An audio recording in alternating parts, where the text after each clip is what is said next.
आजचा हा माऊलींचा 12वा अभंग हरिपाठातला खरोखरच सुंदर अप्रतिम असा हा अभंग आहे. त्याच्यामध्ये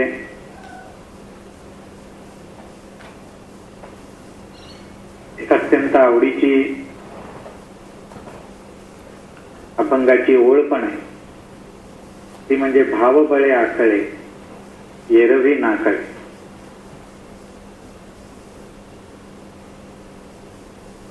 जणू काही ह्या एकाच सूत्राभोवती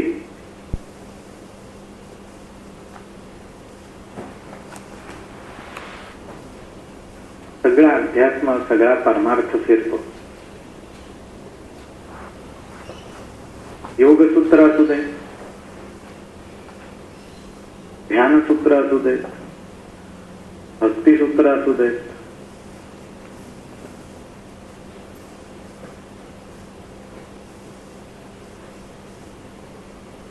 सगळेजण शेवटी जो पिंगा घालतात,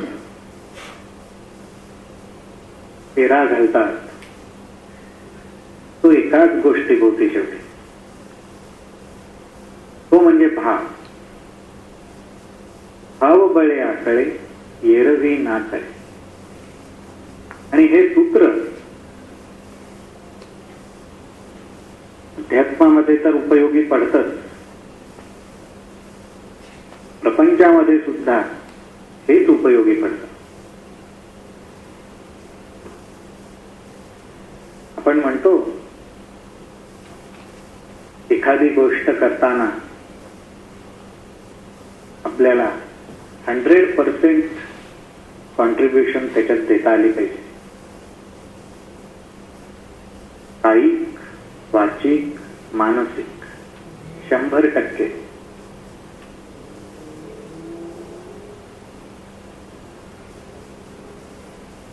आणि त्यावरच त्या गोष्टीमधलं यश, प्रगती, संपूर्णपणा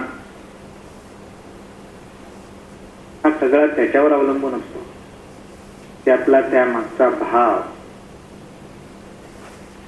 कसा होता. आणि भाव हा एक छोटासा जरी दिसणारा शब्द असला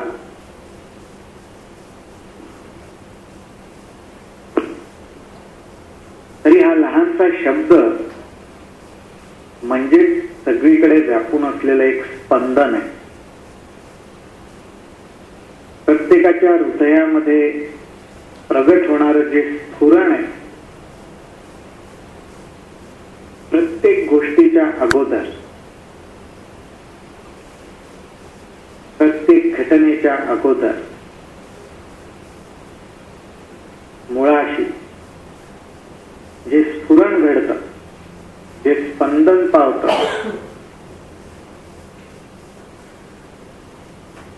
तो म्हणजे भाव.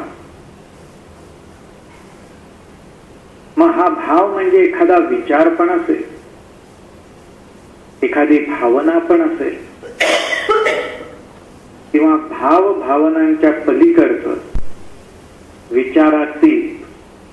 विचारांच्या पलीकडचं एखादं स्पंदन सुद्धा असेल.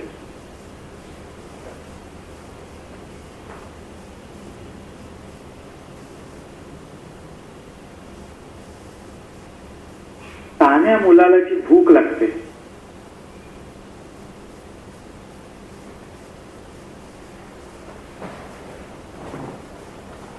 ती कुठल्याही शब्दांचं सहाय्य न घेता त्या माऊलीला समजते.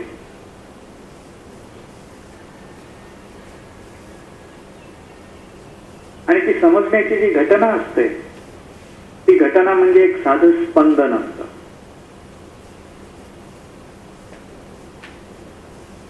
ते स्पंदन म्हणजे तो भाव. आणि त्या भावाच्या बळावरती आता आपल्या लेकराला भूक लागली, हे तिला समजतं.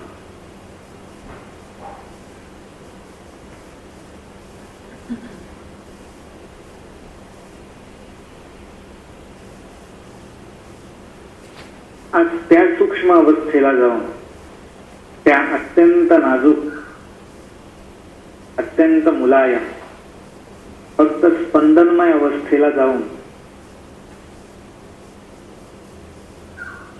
आपलं सुद्धा स्मरण घडलं पाहिजे. आपला सुद्धा परमेश्वराविषयी असलेला भाव तितका तरल, तितका मुलायम, तितक्या हळूवारपणे हृदयामध्ये प्रगट होत राहायला पाहिजे. आणि तेवढाच पुरतो परमेश्वराला. मोठमोठे शब्द, शब्दार्थ, भावार्थ, गुढार्थ हे सगळं नंतर प्रगट होतं.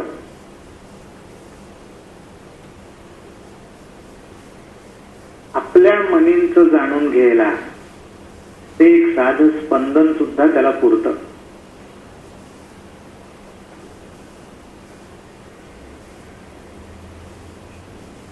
हा दुसरा चरण आहे या अभंगातला. या चरणाभोवतीच हा अभंग तर आहेच, परंतु सगळं तत्वज्ञान, सगळ्या विश्वामधलं सगळं तत्वज्ञान या एकाच गोष्टीभोवती फिरतं.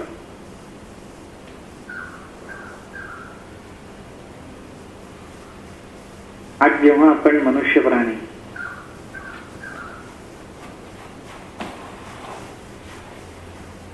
वेळात वेळ काढून, कधी आपल्या कामांमधनं वेळ काढून, कधी आपल्या संसारातनं वेळ काढून, कधी आपल्या व्यवहारांमधनं वेळ काढून, कधी चाललेल्या जीवनाची जी वाटचाल आहे त्याच्यात अचानक काही गोष्टी अशा घडतात की ते एक प्रकारचे घटनात्मक साक्षात्कारच असतात. त्यातून एकदम आपल्याला जाग येते, जागे होतो आपण. कधी धक्के बसल्यामुळे, कधी बघत असलेलं स्वप्न मोडल्यामुळे दचकून जागे होतो, कधी ज्याला खरं मानून चाललो होतो ते भ्रामक होतं, क्षणिक होतं.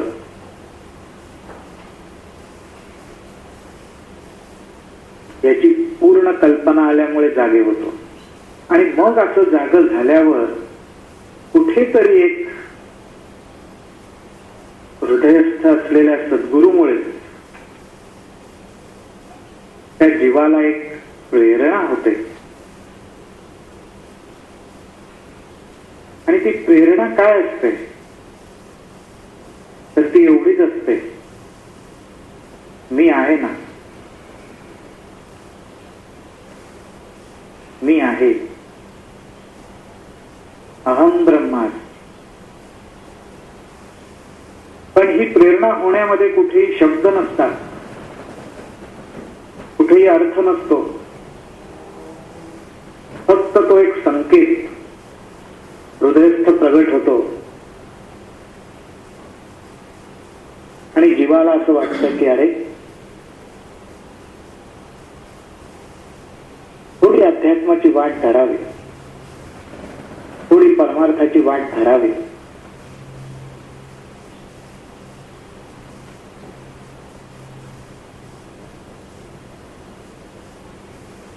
खूप काळवेळ गेला, खूप दिवस, खूप वर्ष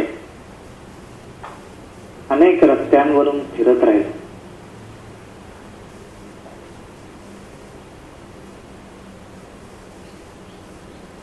ज्या वाटा योग्य वाटल्या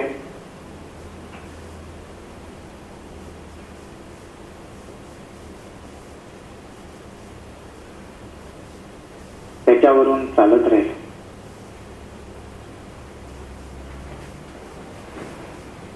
कधी वाटा चुकलो,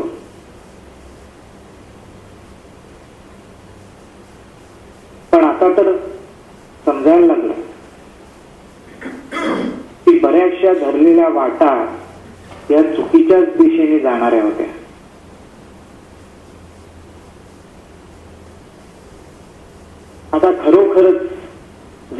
विश्वामध्ये शक्ती भरू नये, काहीतरी चैतन्यमय अशी जी अवस्था आहे, चैतन्यमय अशी जी शक्ती आहे, असं जे स्पंदन आहे, काय येते?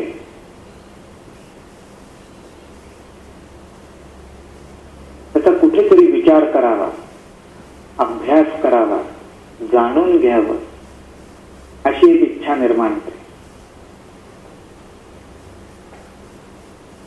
ज्याच्या त्याच्या जीवनामध्ये जशा घटना घडते, जसे प्रसंग येते, त्याप्रमाणे आपण प्रत्येकजण त्याच्यामध्ये सुद्धा, परमार्थामध्ये सुद्धा वेगवेगळ्या मार्गाचा अवलंब करतो. सुरुवातीला परत आपली बुद्धी आपल्याला जसं सांगेल, मनाची आवड जशी असेल, शारीरिक क्षमता जशी असेल, आपल्या आवडीनिवडी जशा असतील त्या सांभाळून जे करता येईल ते नेम, ती व्रत, ती तीर्थक्षेत्र यांची निवड आपण करतो.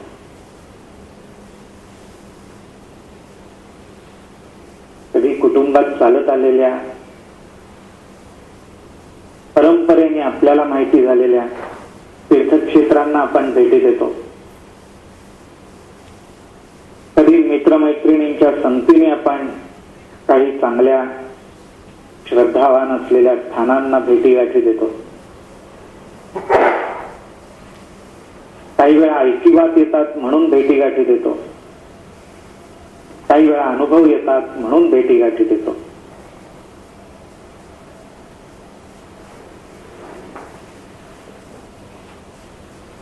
मग हळूहळू कळत न कळत कुठेतरी ती वाटचाल, तो मार्ग पण एकीकडे चालावा आपण, असं पण वाटतं. कारण मनाला कुठेतरी दिलासा मिळत असतो. कुठल्या तरी अनामिक, कुठल्या तरी अदृश्य अशा शक्तीचा आधार वाटत असतो. अगदीच काही संसारात नाही जमलं, अडचण आली, आपण कुठेतरी थांबलो, मार्ग दिसेनासा झाला, ओळखीचे होते ते अनोळखी झाले, काय करावं ते सुचेनासं झालं, की मग कोणाचा तरी आधार असावा. तो आधार कुठेतरी आपल्याला अशा स्थानी मिळायला लागतो.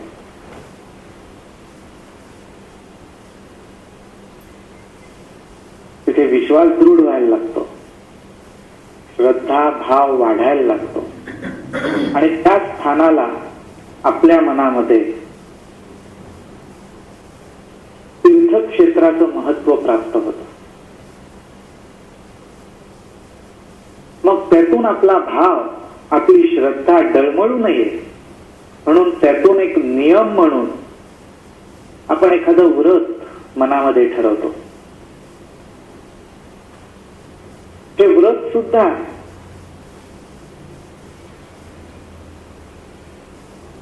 आपल्याला जमेल, आपल्या ताकदीमध्ये असेल तशाच पद्धतीचं आपल्याकडनं पाळलं जातं. नेम म्हणजेच नियम, म्हणजेच बंधन, आपल्या मनावर, बुद्धीवर आणि अहंकारावर अंकुश राहावा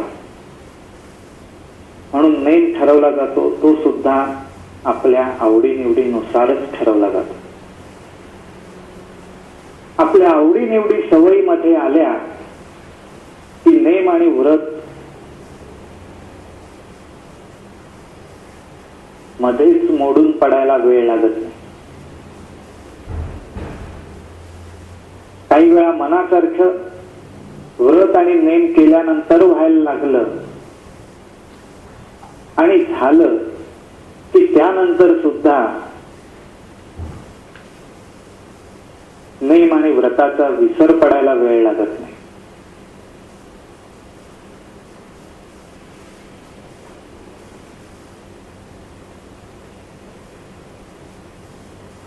आणि प्रपंच म्हटला, संसार म्हटलं तर सगळा मायेचाच पसारा आहे. मायेचा पसारा एवढ्यासाठीच म्हटलाय की जो क्षणिक असतो आणि सतत बदलणारा असतो, म्हणून मायेचा पसारा.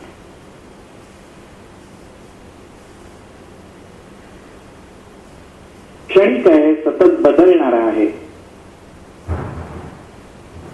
हे एकदा बुद्धीमध्ये, चित्तामध्ये दृढ व्हायला लागलं की मग सगळंच ज्ञानाचा पसारा. माया म्हणजे अज्ञान, पण ती माया आहे, क्षणिक आहे, हे समजणं आणि दृढ होणं म्हणजे ज्ञान. पसारा तसाच राहतो.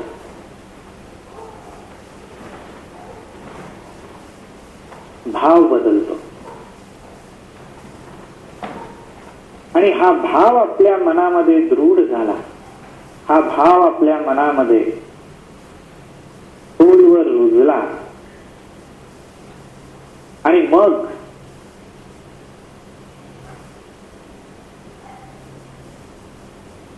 आपल्याला आधार देणारं तीर्थक्षेत्र असो, आपण मनापासून केलेला नेम असो, धरलेलं व्रत असो, परंतु त्याच्यामध्ये फक्त तो भाव, ते ज्ञान, तो ज्ञानाचा अंकुर, तो ज्ञानाचा स्पंद मिसळला की त्या ठिकाणी खरं यश आहे, खरं ज्ञान आहे, खरी भक्ती आहे.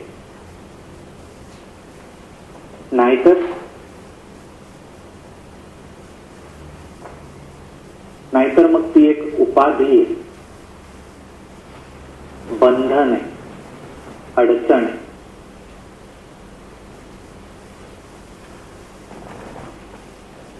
उपाधी कधी तयार होते? अंधश्रद्धेमुळे तयार होते आणि भीतीमुळे तयार होते. परमेश्वराचं नाव घेतल्यामुळे, उपासना केल्यामुळे, आत्मिक शक्ती वाढल्यामुळे, आत्मविश्वास वाढल्यामुळे मनासारख्या गोष्टी घडत असतात, घडायला लागतात, घडून येतात. घडत असल्या नसल्या तरी परमेश्वरावरती एक विश्वास असतो, दृढ श्रद्धा असते. आणि ती कशामुळे निर्माण झाली यासाठी जे आपण व्रत नेम केलेले असतात ते मोडायला नको.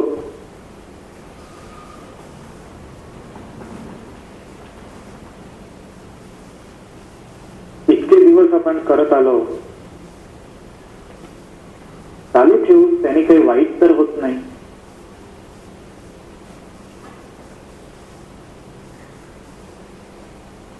बंधन तयार होतं.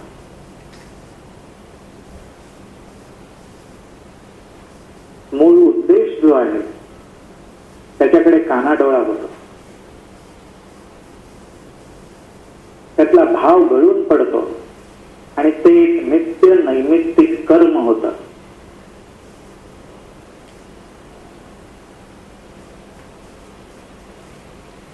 त्या गोष्टींची आवश्यकता आहे. कधी? सुरुवातीच्या काळात. कशासाठी? नियम, बंधन आणि मनावर आणि बुद्धीवर अंकुश राहावा म्हणून. पण त्या गोष्टीचा अभ्यास केल्यामुळे नंतर जो भाव प्रगट झालाय तो जास्त महत्वाचा आहे. तो कधी गळून पडता कामा नये, त्याच्यात कधीही कमी जास्त होता कामा नये. आणि तो भाव राहिला परमेश्वराबद्दलचा दूर. परमेश्वराचं जे व्यापकत्व आहे, प्रत्येक गोष्टीमध्ये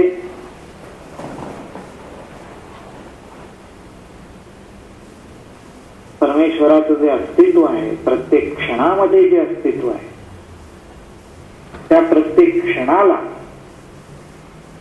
आपल्याला परमेश्वराचं स्मरण व्हावं. त्यासाठी आपल्याला काय करता येईल? अवस्थेला कसं पोचता येईल, हा जो ह्या सगळ्या तीर्थ व्रत नेम यांचा जो उद्देश आहे तो बाजूला राहून केवळ प्रापंचिक भौतिक समाधान उत्कर्ष एवढ्या पुरताच जर त्याचा उद्देश मर्यादित राहिला तर ती एक उपाधी होऊन बसली, ते एक बंधन होऊन बसलं. खरी सिद्ध अवस्था प्राप्त होण्याच्या दृष्टीने आडकाठी आली.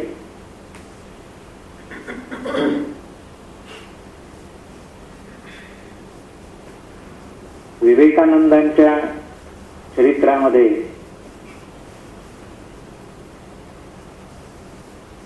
त्यांनी एक गोष्ट सांगितली. ती गोष्ट म्हणजे विहिरीतल्या बेडकाची. आपल्या बहुतेकांना ती माहिती आहे. ती एक विहिरीतला बेडूक आणि एक मोठ्या जलाशयातला बेडूक.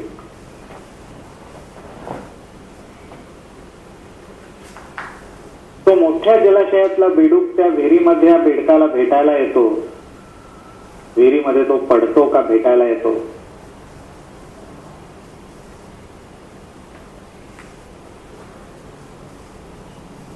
आणि मग तो त्या विहिरीतल्या बेडकाला सांगण्याचा आटोकाट प्रयत्न करतो.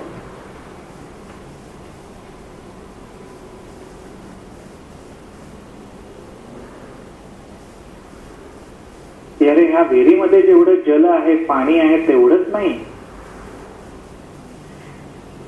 ह्यापेक्षा मोठं जलाशय आहे, ह्यापेक्षा मोठं अफाट विश्व पसरलंय. तिथे पण जलमयच आहे. तिथे पण तुझ्यासारखे अनेक बेडूक आहेत, माझ्यासारखे अनेक बेडूक आहेत. काही केला तो मान्य करायला तयार होतो. कारण त्याच्यासाठी ती विहीर आणि त्याच्यातलं पाणी यापेक्षा मोठं काही असूच शकत नाही. तोच त्याच्या दृष्टीने मोठा जलाशय. अशा काहीशा बंधनात पडून आपण आपल्याबद्दलचं ज्ञान आणि जगाबद्दलचं ज्ञान हे तेवढंच मर्यादित धरून चालतो. आणि आपण विसरून जातो की आपल्या चार भिंतींमध्ये आणि आपल्या या देहाच्या कुडीमध्ये जे काही जग आहे त्याच्यामध्ये जो काही परमात्मा भरलाय तोच आहे. पण तसं नाही, तो विश्वव्यापी आहे. सगळीकडे तोच आहे, तसाच आहे, परिपूर्ण आहे. शहर सोडून गावाचा रस्ता आपण धरला तर गावामध्ये कमी प्रमाणात परमात्मा आहे आणि शहरांमध्ये जास्त प्रमाणात आहे, कारण उंच उंच बिल्डिंग आहेत. असं काही नाही.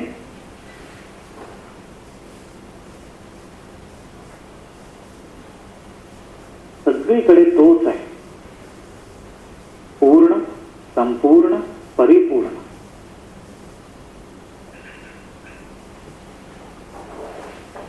हे ज्ञान मनामध्ये ठेव. आपली साधना व्हायला पाहिजे. तीर्थक्षेत्राच्या भेटी, व्रत, नेम, नियम हा भाव ठेवून व्हायला पाहिजे. नाहीतर ती उपाधी होती. एखादा नेम, एखादं व्रत फक्त घरात बसूनच करायचं केलं आणि काही काळाने प्रवास करायची वेळ आली, गावाला जायचं वेळ आला, आली का पंचायत.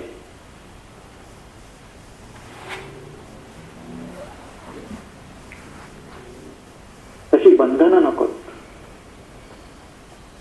तीर्थ व्रत नियम जरूर असावे, पण त्याच्यात सुद्धा व्यापक दृष्टी असावी.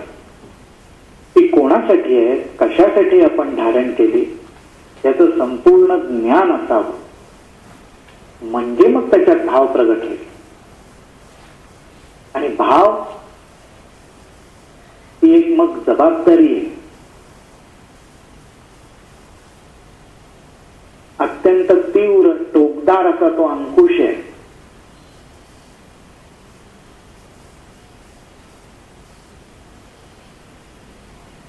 तो भाव मग स्वस्थ बसू देत नाही.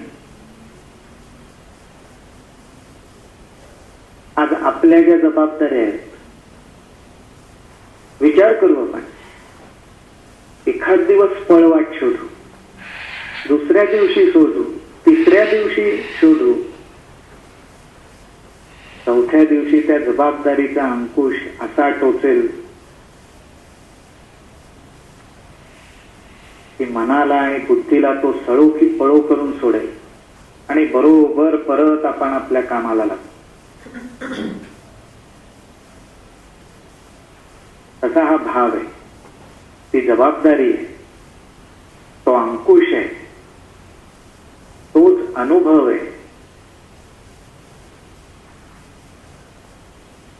आणि तसा भाव आणि त्याच्यातलं बळ हे आपल्या मनामध्ये, हृदयामध्ये आपल्याला एकदा का जाणवायला लागलं की माऊली म्हणतात,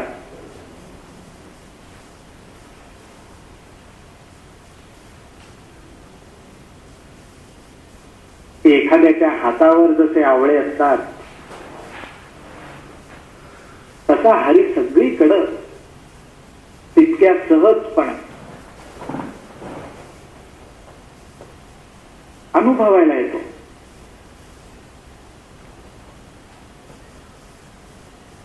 अन्यथा नाही, एरवी ना काय.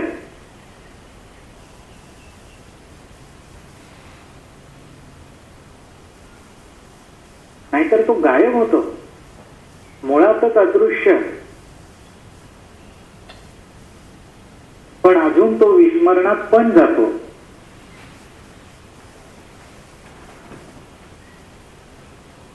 त्याचं स्मरण करण्यासाठीच आटोकाट प्रयत्न करावा लागतो. कारण का, तर मन अनेक ठिकाणी आपलं विखुरलेलं आहे. दिवसाची सुरुवात जेव्हा होते, पहिलाच क्षण असतो, झोपेतून आपण जागे होतो,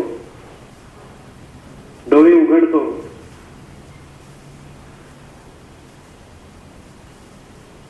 त्या क्षणाला बऱ्याचदा अत्यंत मर्यादितच गोष्टी फक्त मनामध्ये आणि बुद्धीमध्ये असतात.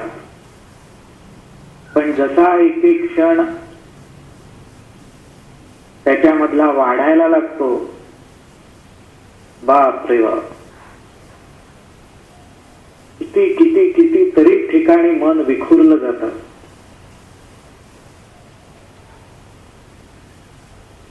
कित्येक ठिकाणी विखुरलं जातं. विचार तर कुठे कुठे जाऊन पोचतात आणि अक्षरशः ज्या शांतपणे मर्यादित गोष्टींची आठवण काढत आपण उठलेलो असतो, पळापळ व्हायला लागते आपली.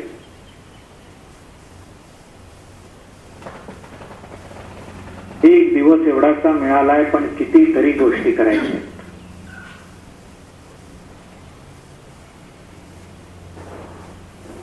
विचारांमध्येच आजचा दिवस कुठल्या कुठे संपतो, उद्याचं प्लॅनिंग चालू होतं. तर उद्याची कामं दिसायला लागतात, मग परवावर जातो, मग थेट कधी वीकेंडला जाऊन पोचतो कळत नाही. वीकेंड उजाडतो तर ठरवलेल्या गोष्टींपैकी निम्म्या आधी आठवतच नाहीत, आणि जेवढ्या आठवतात त्यात अर्धवट राहून वीकेंड पण संपतो. मग आठवड्यांचे हिशोब चालू होतात, मग महिन्यांचे. चालू क्षण सोडून कुठच्या कुठे मन आणि बुद्धी धावत जाते.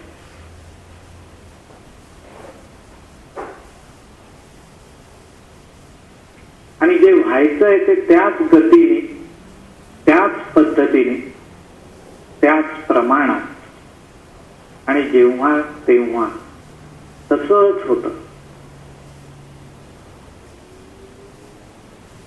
भावाची स्पंदन, विचाराची स्पंदन आपल्याला होतात आणि आपल्याकडून कृती, कर्म, कार्य सगळं घडवलं जातं. आणि जेवढं घडवलं जातं त्या प्रमाणाच्या बाहेर आपण जास्त करू शकत नाही. करण्याची जी इच्छा इच्छा आणि उर्मी असते त्यालाच कल्पना म्हणतो. आणि असं एक कल्पना राज्य, कल्पना विश्व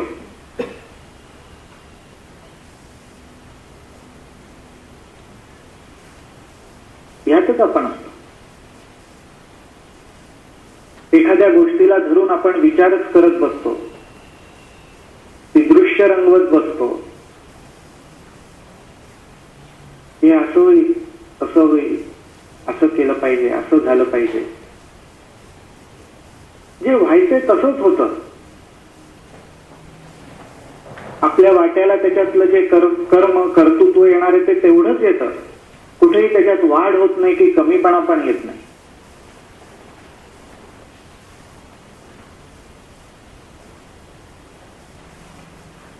पण ज्या प्रमाणात आपण ते फुगवलेलं असतं, वाढवलेलं असतं, त्यालाच मग पुढे जाऊन भ्रमाचा पोकळा म्हटलं जातं. आणि असा हा आपला मनाचा खेळ रोजच्या रोज सुरू असतो.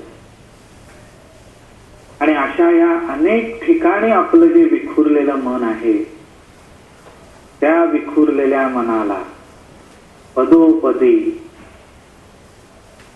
एकत्र आणायचं, त्या एका क्षणावर स्थिर करायचं की ज्याला सुरुवातीलाच माऊलींनी म्हटलंय की देवाची या द्वारी उभा क्षण.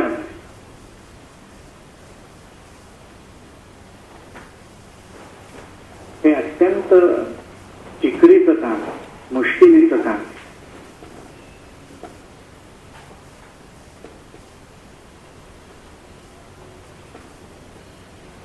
जणू काही सकाळी सूर्यनारायण उगवलाय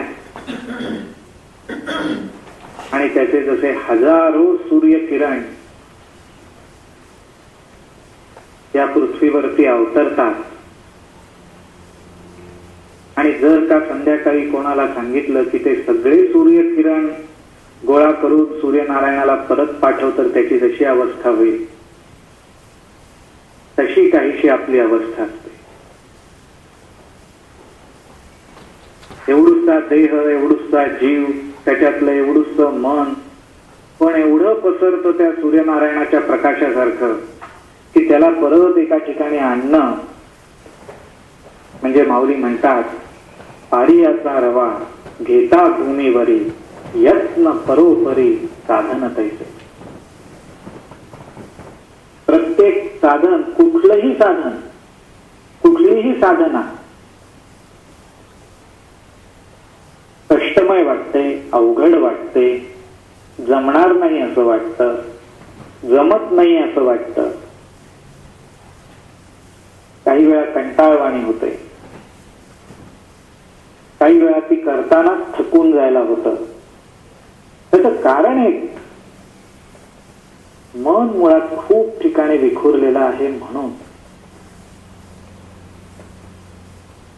साधना अवघड नसते, साधन अवघड नसतं, मन खूप ठिकाणी विखुरलेलं असतं म्हणून अवघड जातं. ते मन एका ठिकाणी राहायला लागलं, एकाच गोष्टीला धरून जर राहायला लागलं तर मग सगळ्या संतांचा अनुभव असा आहे की मनाला एकच गोष्ट द्यावी. अनेक ठिकाणी गेलेलं मन त्या एका ठिकाणी आकर्षित व्हायला लागतं.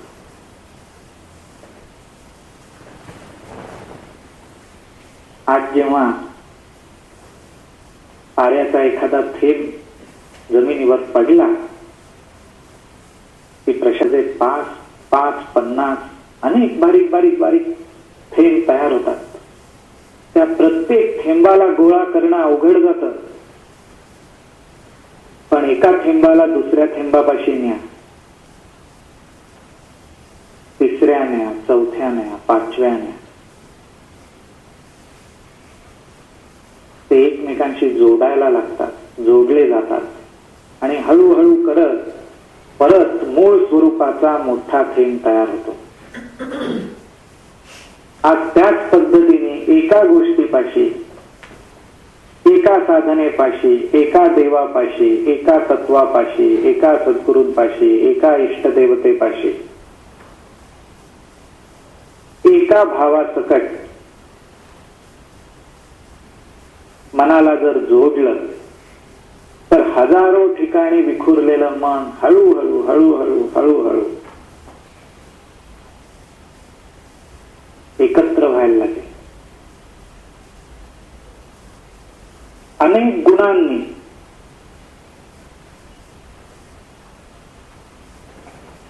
अनेक गुणांकडे आकर्षित झाल्यामुळे अनेक ठिकाणी जे विखुरले ते एका गुणापाशी जमायला लागेल.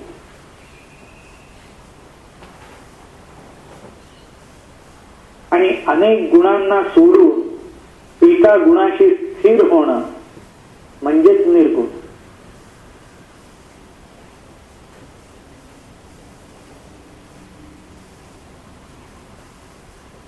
एक किंवा एकापेक्षा अधिक गुण झाले की सगुण.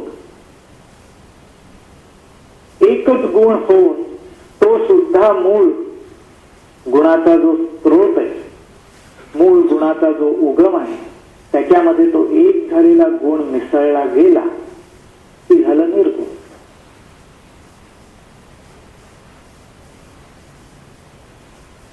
आज आपण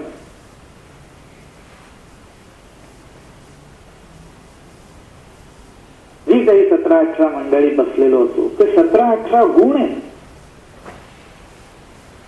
17-18 स्पंदन आहेत.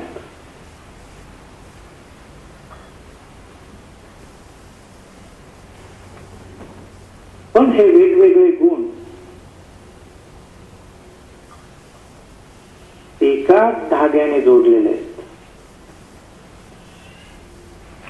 सगळ्यांच्या हृदयस्थ एकच चैतन्य आहे, एकच परमात्म्याचा अंश आहे. याचं सुरुवातीला काल्पनिक, मग वैचारिक, मग भावनिक, मग अनुभूतीतून ज्ञान प्रगट व्हायला लागलं की जमा झालेल्या 17-18 गुणांकडे कोणाचं लक्ष जाणार? स्पंदन स्फुरण एकाच गोष्टीचं राहणार की अरे आपल्या सगळ्यांमध्ये एकच तत्व आहे.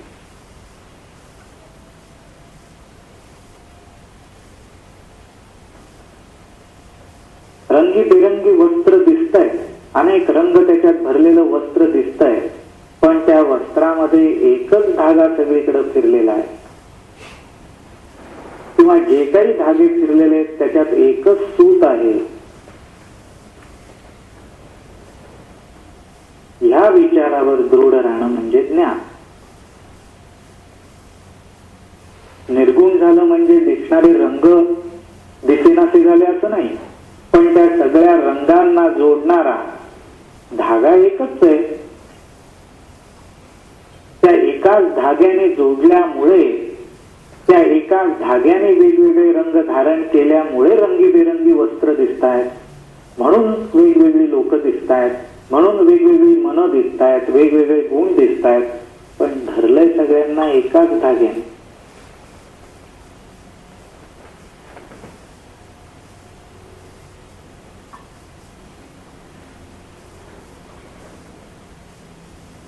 हा भाव, हे ज्ञान दृढ होत जाणं हे अत्यंत महत्वाचं आहे.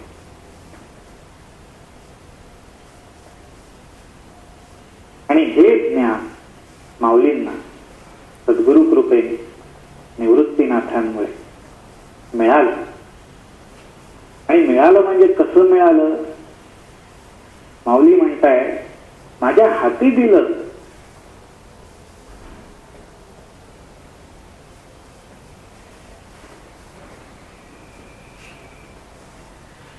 ही गोष्ट त्यांना स्वतःच्या हातात प्राप्त झाली म्हणजे त्या ठिकाणी नुसतं मिळाल्याची भावना नाही तर तो अनुभव आहे. कारण हाती दिलेले ज्ञानदेव म्हणे निवृत्ती निर्गुण. वेगवेगळे गुण दिसेनासे होऊन एकच गुण राहिला आणि तो सुद्धा मूळ गुणामध्ये मिसळला गेला.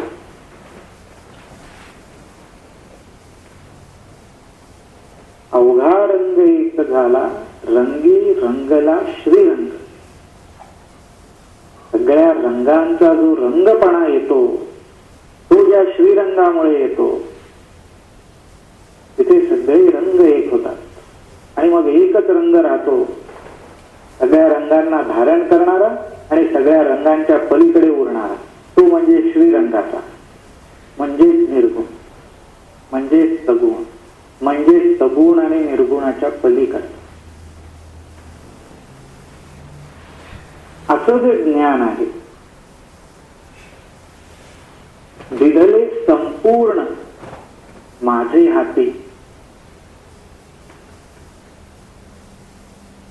अर्धवट नाही, संपूर्ण.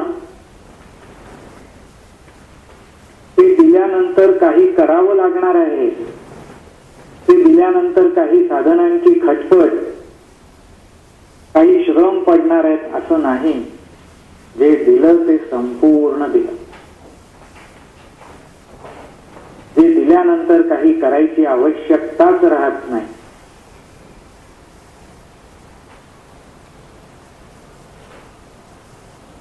ते संपूर्ण.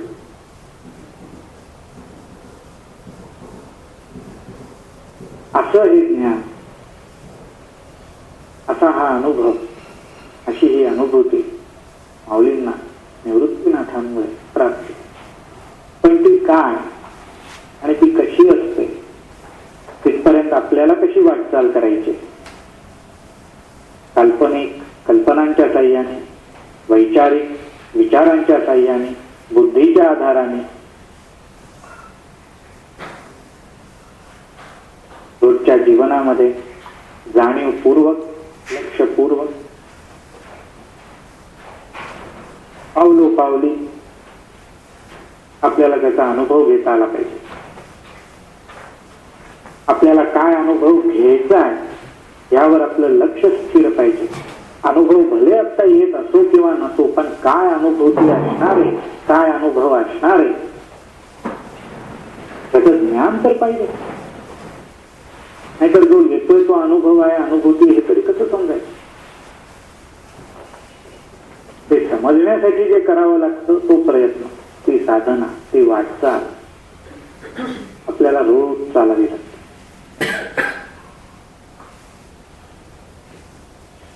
आणि मग जेव्हा हे अनेक ठिकाणी विखुरलेले मन या साधनेमुळे, नामस्मरणामुळे एके ठिकाणी यायला लागतं, तेव्हा तो क्षण प्राप्त होतो आणि मग जे काही मिळतं ते संपूर्ण मिळतं.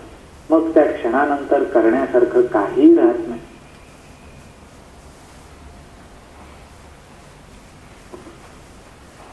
आणि मग त्या क्षणानंतर जी अवस्था राहते ती म्हणजे तुकाराम महाराज म्हणतात तसं, केवळ उरलो आता उपकारा पुरता. कारण ती संपूर्ण अवस्था आहे. नाहीतर कोण कोणावर काय उपकार करणार? खरी उपकाराची ताकद, खरी उपकाराची क्षमता म्हणजे महाराजांची.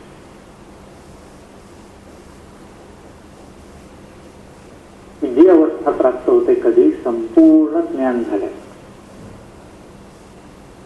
म्हणून हरिपाठामध्ये 12व्या अभंगामध्ये माऊलींनी आपल्याला हे मार्गदर्शन करण्याचं कारण असं, एक व्रत, एक तप, एक देव, एक नाम, ह्या ठिकाणी मन दृढ व्हायला पाहिजे. समार्थामध्ये, अध्यात्मामध्ये वाटचाल करत असताना एका नामाला धरून राहा, एके ठिकाणी विश्वास धरून राहा. हे सगळं सांगण्याचा उद्देश एकच असतो,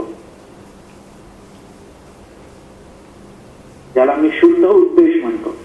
तो एकच असतो, तो म्हणजे अनेक ठिकाणी विखुरलेलं नाम, अनेक ठिकाणी विखुरलेलं मन त्या नामापाशी एकत्र येईल, त्या एका इष्टदेवतेपाशी एकत्र यावं म्हणून. या उद्देशाचा सुद्धा दुरुपयोग करून नावलौकिक कमावणारे असतातच, पण तिथे नाम पण मिळत नाही, ज्ञान तर त्याहून मिळत नाही, आणि मन 10 ठिकाणी असेल ते अजून 100 ठिकाणी विखुरलं जातं. तर ती सुद्धा काळजी, तो सुद्धा सावधपणा नामधारकाला ठेवावा लागतो. आणि त्या दृष्टीने जर म्हटलं तर शुद्ध उद्देशाने जर आपली, शुद्ध भावाने जर आपली प्रगती व्हावी वाटत असेल तर एक नाम, एक इष्टदैवत, याला धरूनच उपासना करावी, याला धरूनच साधना करावी, तरच सिद्ध अवस्था प्राप्त होते. आणि सिद्ध अवस्था म्हणजे संपूर्ण अवस्था, करत असलेल्या प्रयत्नांना पूर्णत्व, यश, अशी ती अवस्था. तर अशा दृष्टीने माऊलींनी आपल्याला हरिपाठाच्या या 12व्या अभंगामध्ये मार्गदर्शन केलेलं आहे. तिथे आपण थोडस आपल्या क्षमतेमध्ये त्याचा आपल्यासाठी जो योग्य असेल तो अर्थ, भावार्थ पाहण्याचा प्रयत्न आता केला.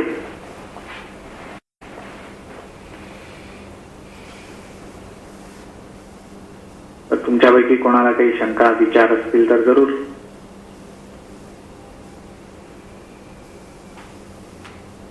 सांगायला, मांडायला हरकत नाही.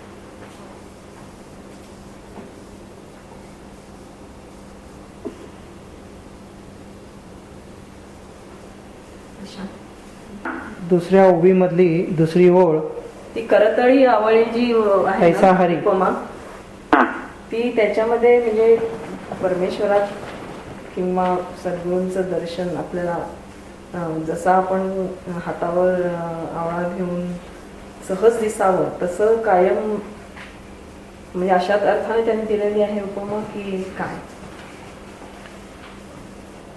त्याच्यामधला परत आपण भावच म्हणू. तो भावार्थ असा आहे की आज आपल्या हातावरती जर आवळे असतील, आता याचा तुम्हाला एक थोडासा बौद्धिक अर्थ सांगायचा झाला तर काही ठिकाणी 2 पद्धतीने केलेला आहे. काही जण म्हणतात की जे आवळा हे जे फळ आहे ते फळ आपण एखाद्याच्या हातावर दिलं तर त्याला ते जितक्या स्पष्टपणे दिसतं, प्रगटपणे दिसतं, त्या पद्धतीने. आणि काही जण असं म्हणतात की आपल्या तळ हातांवरती ज्या काही रेषा असतात त्या रेषांमध्ये सुद्धा असे काही वेगवेगळ्या प्रकारचे आकार असतात की त्या रेषा आणि आवळ्याच्या फळावरच्या रेषा सारख्या असतात.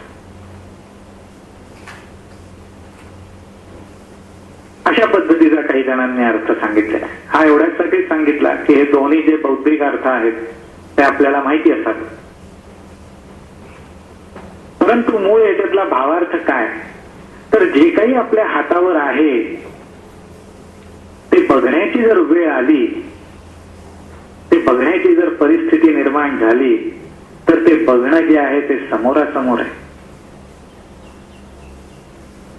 अत्यंत जवळून आहे, अत्यंत प्रगटपणे आहे, अत्यंत स्पष्टपणे आहे. आणि दुसरी गोष्ट म्हणजे अशी की अधिकाराने एखादी गोष्ट जेव्हा आपल्या हातात येते त्यावेळी ती आपल्याला प्राप्त झालेली असते, आपल्या ताब्यामध्ये आलेली असते.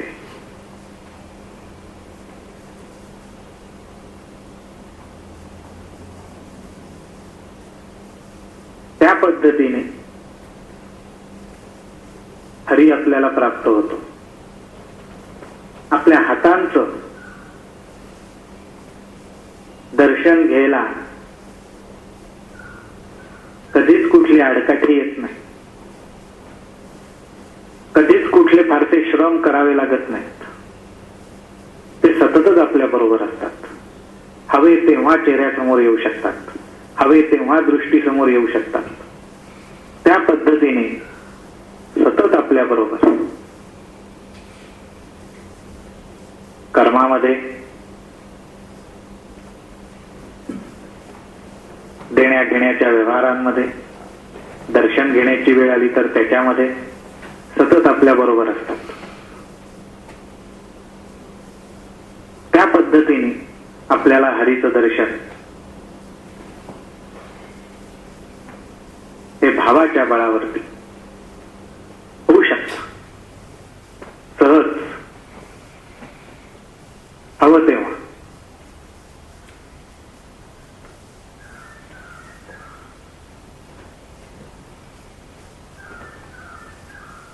असा त्याच्यातला भावार्थ असावा असं वाटतं.